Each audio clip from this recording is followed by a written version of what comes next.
ஆண்டவராகிய இயேசு கிறிஸ்துவின் நாமத்தில் காலை வாழ்த்துக்கள். இன்றைய மன்னா, கர்த்தரை துதிக்கையில் ஜனங்கள் எல்லாரும் கர்த்தருடைய ஆலயத்தின் அஸ்திபாரம் போடப்படுகிறதின் நிமித்தம் தம் மகா கம்பீரமாய் ஆர்ப்பரித்தார்கள். எஸ்ரா 3:11 பின்பகுதி. பாருங்க, அங்கே ஆலயம் கட்டி முடிக்கப்படுது. அப்போ எல்லாரும் சேர்ந்து என்ன பண்ணுறாங்க, இந்த அங்கே பாடல் பாடி துதிக்க ஆரம்பிக்கிறாங்க. இந்த 10-11 வசனத்தில் பார்த்தீங்கன்னா, இந்த இசையை குறித்து பாடல்களை குறித்தும் தாவீது ஏற்படுத்தி இருந்தது நினைத்து அதன்படி கர்த்தரை முறையாக துதித்து பாடினார்கள் என்று சொல்லி போடப்பட்டிருக்கு. 1 நாளாகவும் 16:40-42 நீங்கள் வாசித்து பாருங்கள். தாவீது எப்படி பாடகர் குழையும் இசைக்கருவிகளும் வச்சு எப்படி பாடினான்னு சொல்லி போட்டிருக்கேன். நம்முடைய வாழ்க்கையில் கூட ஏதேனும் இப்படி நல்ல செயல்கள் நடக்கும்போது அவருக்கு நன்றி செலுத்தி அவரை புகழ்ந்து போற்றுவதற்கு நம்ம எப்போவுமே கவனமாக இருக்கணும். பாருங்கள், அதில் முந்தின பகுதி சொல்லுது, கர்த்தர் நல்லவர், இஸ்ரவேலின் மேல் அவருடைய கிருபை என்றும் உள்ளது என்று அவரை புகழ்ந்து துதிக்கையில் மாறி மாறி பாடுறாங்க. இது செகண்ட்ஸ் கூட நான் எடுத்துக்கலாம். செகண்ட்ஸ் பாடுவாங்களே, கர்த்தரை துதியுங்கள், அவர் நல்லவர், ஏனெனில் அவர் நல்லவர், அவர் கிருபை என்றும் உள்ளதுன்னு பாடும்போது அடுத்தது அவங்க உணர்த்தார் மாறி மாறி பாடுறாங்க. ஆண்டவரை துதிக்கும் போது அதில் மகிழ்ச்சி உண்டாகுது, கம்பீரம் உண்டாகுது, ஆரவாரம் உண்டாகுது, களிப்பு உண்டாகுது. அந்த முந்தின பகுதி பார்த்திங்கன்னா, எல்லா இந்த பூரிகைகளை ஊதுகிற ஆசாரியரும் தாளங்களை கொட்டுகிற ஆசாபின் குமாராகிய லேவியரையும் முன்னாடி நிறுத்துகிறாங்க கர்த்தரை துதிக்கும்படி. வஸ்திரம் தரிக்கப்பட்ட அந்த வஸ்திரம் தரிக்கப்பட்ட பூரிகைகளை ஊதுகிற ஆசாரியரையும் தாளங்களை கொட்டுகிற ஆசாமி. அப்போ கிண்ணறம் இசையோடு சேர்ந்து என்ன பண்ணுறாங்க எதுக்குன்னா, சிற்பாசாரிகள் கர்த்தருடைய ஆலயத்துக்கு அஸ்திபாரம் போடுகிற போது இந்த காரியம் நடக்குது. நீங்கள் பார்த்தீங்கன்னா அந்த வசனம் இப்படியாய் சொல்லுகிறது. முந்தின ஆலயத்தை பாருங்கள், 12ஆம் வசனத்தில், முந்தின ஆலயத்தை கண்டிருந்த முதிர் வயதான ஆசாரியர்களும் லேவியர்களும் பிதாக்கள் வம்சங்களின் தலைவர்களும் அநேகர் இந்த ஆலயத்துக்கு தங்கள் கண்களுக்கு முன்பாக அஸ்திபாரம் போடப்படுகிறதை கண்டபோது மகா சத்தமிட்டு அழுதார்கள். இந்த அழுகைக்கு காரணம் 2 விதமாக எடுத்துக்கலாம். ஐயோ, இந்த பழைய ஆலயம் அப்படி போயிருச்சு அப்படின்னு சொல்லிட்டு.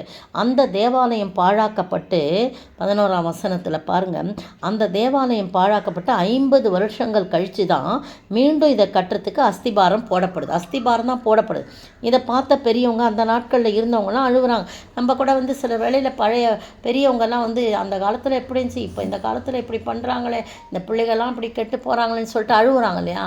அதை மாதிரி அந்த அந்த ஆலயம் வீணாயிடுச்சே, இப்படி இருக்குதே, இப்போ தான் அஸ்திபாரம் போடுறாங்க, எப்போ கட்டி முடிக்கலாம்னு சொல்லிட்டு கூட அழுதுருக்கலாம்.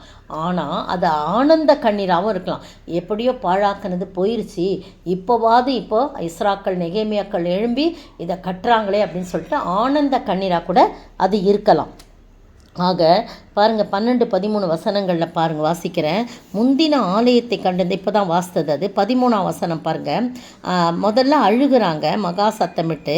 வேறே அநேகம் பேரோ கம்பீர சந்தோஷமாய் ஆர்ப்பரித்தார்கள். 12ஆம் வசனத்தின் பின்பகுதி. சில பேர் அழுகுறாங்க அஸ்திபாரம் போடப்படுகும் போது, ஆனால் மகா சத்தமிட்டு அழுதார்கள். வேறே அநேகம் பேரோ கம்பீர சந்தோஷமாய் ஆர்ப்பரித்தார்கள் போட்டிருக்கு. 13ஆம் வசனம் பாருங்கள். ஜனங்கள் மகா கம்பீரமாய் ஆர்ப்பரிக்கிறனால் அவர்கள் சத்தம் வெகு தூரம் கேட்கப்பட்டது. ஆனாலும் சந்தோஷ ஆரவாரத்தின் சத்தம் இன்னதென்றும் ஜனங்களுடைய அழுகையின் சத்தம் இன்னதென்றும் அவங்களுக்கு பகுத்தறியக்கூடாது. ஆக நம்ம இதில் புரிஞ்சு கொள்வது, அவங்க அழுததுக்கு 2 காரணம். பழைய பாழாக்கப்பட்டுடுச்சு, இப்போ தான் அஸ்திபாரம் போடுறாங்க, இப்படி ஆயிடுச்சேன்னு சொல்லிட்டு அழுதுருக்கலாம். 2வது பார்த்திங்கன்னா, அழுகை ஆனந்தத்தினால அழுக வரும் இல்லையா சில பேருக்கு, அந்த மாதிரி வந்திருக்கலாம். அது மகா சத்தமாய் வந்தது சொல்கிறாங்க. ஆவியானவரால் நிரம்பும்போது பல சமயங்களில் மகிழ்ச்சியால் நிரம்புவோம், சில சமயங்களில் அழுவோம் இல்லையா. அது மாதிரி 2மே பொருத்தமானவைகள் தான். உணர்ச்சிகளை வெளிப்படுத்தாமல் அடக்கி வைக்கும் ஆராதனைகளை விட உணர்ந்து ஈடுபடும் ஆராதனை கொண்டாட்டங்கள் தான் ரொம்ப சிறந்தது அப்படின்னு சொல்லப்படும். இப்போ பார்த்திங்கன்னா, நம்முடைய சரீரம் என்னும் ஆலயத்தை அஸ்திபாரமாகிய இயேசுவின் மேலே நம்ம கட்டணும். அதான் ரொம்ப முக்கியம். அந்த அஸ்திபாரமாகிய இயேசுவின் மேலே நம்மளுடைய நம்முடைய சரீரம் என்னும் ஆலயம் மட்டும் அல்ல, நம்முடைய சபையையும் நாம் கட்டுகின்றவர்களாய் காணப்படணும். அப்படி கட்டும்போது உண்டாகும் மகிழ்ச்சி இதைவிட பெரிய மகிழ்ச்சியாய் காணப்படும். அப்படிப்பட்ட ஆசீர்வாதத்தை நாம் பெற்று வாழ ஆண்டவர் தாமே கிருபை செய்வாராக. அதை தான் நம்ம யோசித்து பார்த்து நம்ம கட்டணும் சரீரம் என்னும் ஆலயத்தை.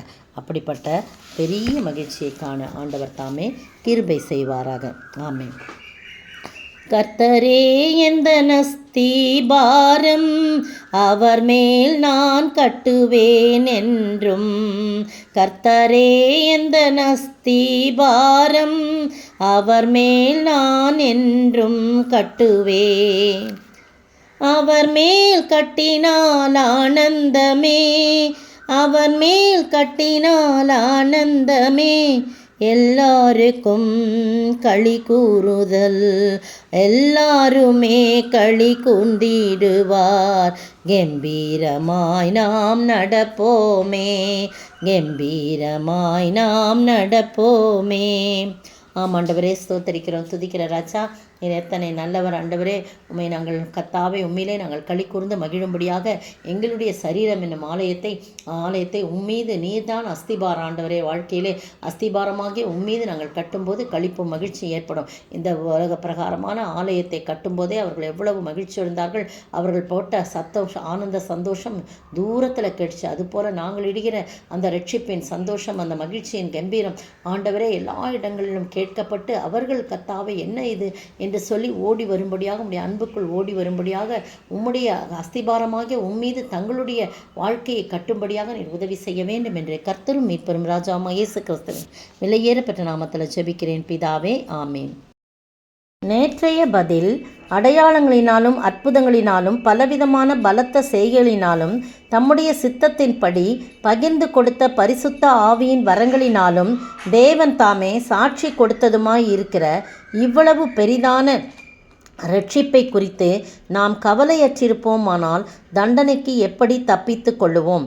எபிரேயர் 2:4. இவ்வளோ பெருசாக கூட நீங்கள் எழுத வேண்டாம், இப்படி எழுதினாலும் உங்களுக்கு கரெக்ட் தான். இவ்வளவு பெரிதான ரட்சிப்பை குறித்து நாம் கவலையற்றிருப்போமானால் தண்டனைக்கு எப்படி தப்பித்து கொள்ளுவோம், அதை மட்டும் எழுதினா கூட போதும். இன்றைய கேள்வி, பின்னும் என்னுடைய எதில் என்ன செய்வதில்லை என்று அவர் யாரை குறித்து ஆணையிட்டார்? பின்னும் என்னுடைய எதில் என்ன செய்வதில்லை என்று அவர் யாரை குறித்து ஆணையிட்டார்?